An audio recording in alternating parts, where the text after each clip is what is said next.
This is World Now on TVC News. Thank you for joining us. I am Abosadi Adeniradremi. Amnesty International has warned of the deteriorating global human rights crisis. The organization, in its report, assessed national, regional, and global developments across a wide range of human rights themes.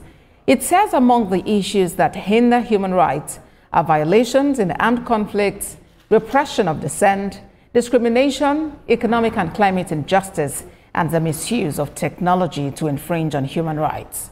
The report also stated that while Africa's armed conflicts caused relentless civilian suffering, including increasing levels of sexual and gender-based violence and deaths on a massive scale, international and regional responses remain inadequate.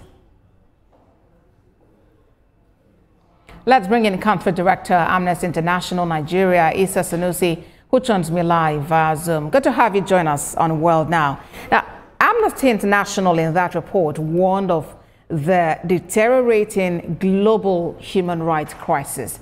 Just how bad is the situation? Well, we all know what happened in the first 100 days of the presidency of President Donald Trump, particularly in the United States. And you know the huge influence of the United States in global politics. We have issues around migration, issues about aid, and we have the ongoing conflict, the genocide that is going on in Gaza, between Hamas and Israel, where Amnesty International's investigation confirmed that a genocide is ongoing, and this is a genocide we call the kind of genocide that has been live streamed. We also know what is happening in Sudan, where the Rapid Support Forces, RSF, have been carrying out atrocities, killing people, raping women, razing villages, and burning down homes and other properties. We also know what is happening in the Democratic Republic of Congo, where there was a lot of fighting and hundreds of people were killed in Goma. So these are just some of the issues that Amnesty International is highlighting. And across Africa, we have observed increasing attempts by governments to stifle dissent and shrink the civic space by trying to use the so-called regulation of civil society organizations, so that people will not have the voice to challenge authoritarian steps taken by governments across Africa. And we know that economic hardship is increasing, and the world entirely is becoming more volatile, and no one is feeling any safer any longer. Let's talk about the volatility, Mr. Sanusi. No doubt the world has witnessed conflicts, crises, wars, but 2024 was like a year where multiple conflicts were fighting for global attention. What could be giving rise to these the increasing conflicts? Could it be about dwindling unity or what exactly? Well,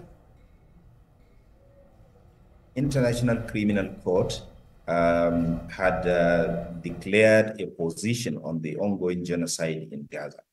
And one of the countries that came out to ignore that ruling and ignore the call for the arrest of the key suspects, the leaders of Israel, is the United States of America. And a lot of countries have international rules-based governance. So what we are witnessing, and the reason why these things are increasing, is because of the increasing disdain for international law by many countries and by many governments for selfish and personal reasons that are not going to augur well for the global community. We are witnessing a situation whereby countries and leaders are becoming more and more authoritarian. And that is why we are seeing a situation whereby the international law, the international mechanisms for holding countries to account are no longer as viable, are no longer as effective as they used to be. And those who are undermining the international rule system are doing it deliberately so that they can strip people of their rights, like in terms of human rights. But do you suppose there's something that can be done to strengthen these international bodies to be able to hold countries and their leaders accountable and help protect the rights of humans? Well, that is why Amnesty International and other human rights organizations have always been supportive of the international rules-based system. We have the International Criminal Court, we have the international law which guide everything about war, about everything relating to human rights. And the only way to rescue our world is to respect international law. And the only way to rescue our world is for the people to resist these authoritarian attempts and the attempts to undermine international rule. We have to know that if in the world we are living now, every country is going its own way, and we don't have binding rules system, we are going to be all exposed. We are going to be all vulnerable, and human rights can be undermined freely, and no one will be investigated, no one will be taken into account. Therefore, we have to support every effort to make sure that our world is governed by international law, which is based on human rights.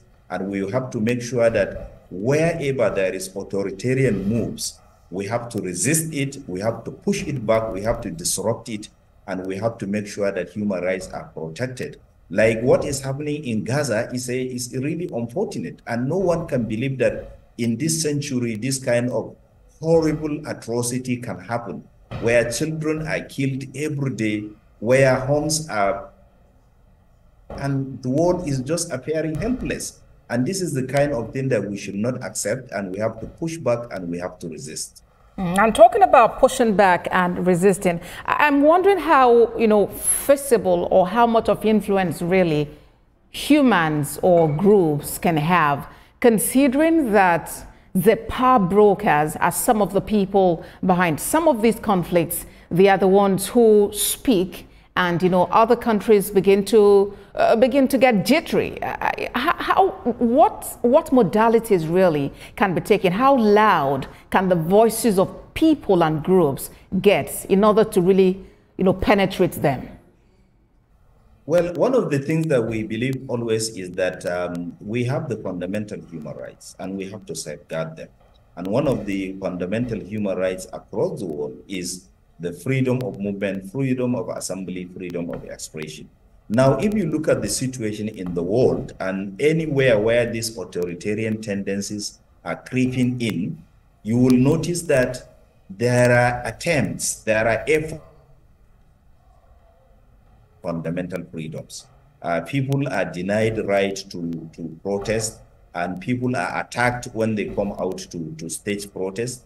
And where people assemble to express their opinions, and those are the ways in which these things are done. But the only way we have to push back and we have to make our voices heard is to say no, and we have to resist. And resistance is the first step towards making sure that human rights are protected.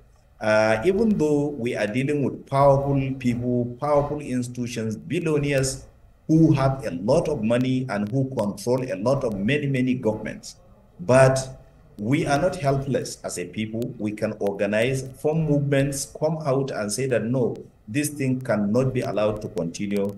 We are going to resist this injustice. We are going to resist this demonization of poverty. We are going to resist this demonization of equal rights. We can do that, and definitely they have to listen to us, because whatever, no matter how powerful they are, their power comes from the people, not from themselves.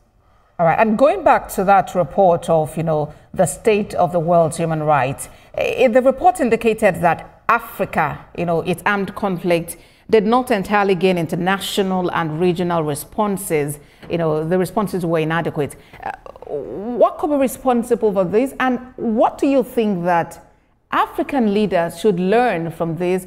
How can we do things differently and better to ensure that Africa as a continent does not necessarily rely on, people from beyond and outside the continent to help their people?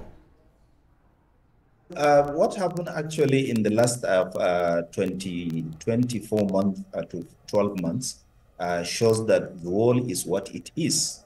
As one writer said, those who are nothing, those who allow themselves to be nothing, have no place in this world. One writer said this. So that is how it is. The world is what it is. So Africa, we notice what is happening in Sudan. The atrocities in Sudan are bigger. In fact, what is happening in Sudan deserved global attention. It has to be on the headlines of every major news every day.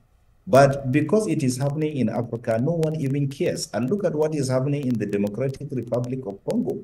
Look at what jihadists are doing in Nigeria and Burkina Faso and other countries.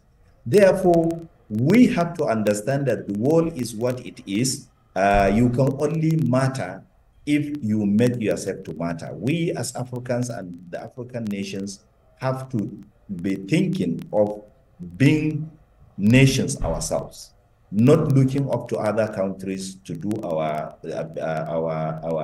things. We have to know that no country has time for us. Every country is only after its own interest. Every continent is only after its own interest. Therefore, the world is now what it used to be all the time, which is that if you don't make yourself to matter in it, you will have no place in it. And that is why Africa has no place in the world today. And we have to change that. We have to make sure that we have very strong system of governance, and we have to make sure that our countries are independent enough to thrive on their own, to do on their own. Like, for example, when Trump suddenly closed down the United States AIDS agency, a lot of African countries went into budget chaos.